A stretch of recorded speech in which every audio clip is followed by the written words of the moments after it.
नमस्कार सांग माने सूर्य होउचनी सकल शक्तिर आधार तांकर शक्ति आधार रे जगत परिचालित हेउची कली जुगरे तांकर पूजा अर्चना कले समस्त पाप क्षय होई थाए। सूर्य को भिन्न भिन्न नाम रे पूजा करा जाए। आज आमे सांबर दशमी काहेकि पालन करा जाए सेही विषय रे जानिबा।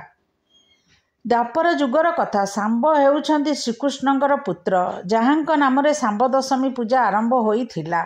आम ओडिशार ओडिया जातिर विशेष पूजा अटे। आज आमे जानिबा काहेकि सांबंक नाँ रे सूर्य को पूजा करा जाए। थरे गोपी माने पुष्करिणी रे जल क्रीड़ा करुथिले। प्रभु श्रीकृष्ण को गोपी माने अपेक्षा करिथिले। नारद देखिले सांबंको पाखेरे ठिया होइछंती। तांको मनरे एक चिंताधारा आसिला। नारदंकर सांबंक उपरे राग थिला कारण सांब सबुबले नारदंको थट्टा करुथिले। सेथिपाई नारद सांबंको उचित शिक्षा देबा पई सांबंको पाखको गले। कहिले सांब जाओ तुमको गोपी माने अपेक्षा करिछंती, तुमको पुष्करिणी को डाकुछंती।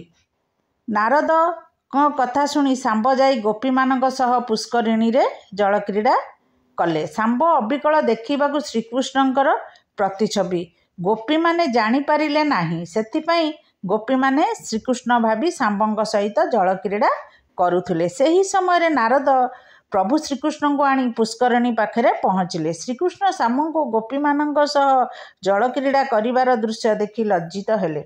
श्रीकृष्ण को गोपी माने देखि आचंबित होई गले। पचारिले प्रभु आपण एठी आम सहित ए किए? से कौन आपणक पुत्र सांब? गोपी माने लज्जित होई गले। गोपी माने सांबं को अभिशाप देले। जेउ शरीर रे आम सहित जल क्रीड़ा करुथिले सेही शरीर जराग्रस्त हेउ।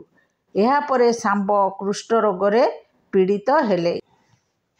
श्रीकृष्ण का परामर्श क्रमे देवर्षि नारदंक सह सांब पुण्यधाम चंद्रभागा नदी तटर मैत्रेय वन को प्रवेश करिथिले। सेही दिन थिला पौष मास शुक्ल पक्ष दशमी तिथि। सेठारे सूर्यंकर पूजा आराधना कले। सूर्य को चाही चाही तपस्या कले। सांब चंद्रभागा नदी कूल रे तपस्या करी सूर्य नारायणंकर एक मणि विग्रह पाई थिले। सूर्य ही भगवान नारायणंक स्वरूप।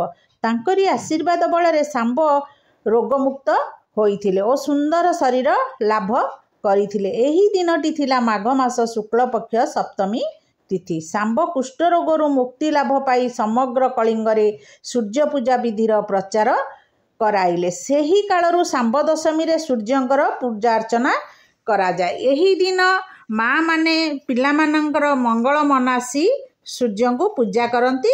सांबर दशमी मध्य कुआ जाए। जय जगन्नाथ।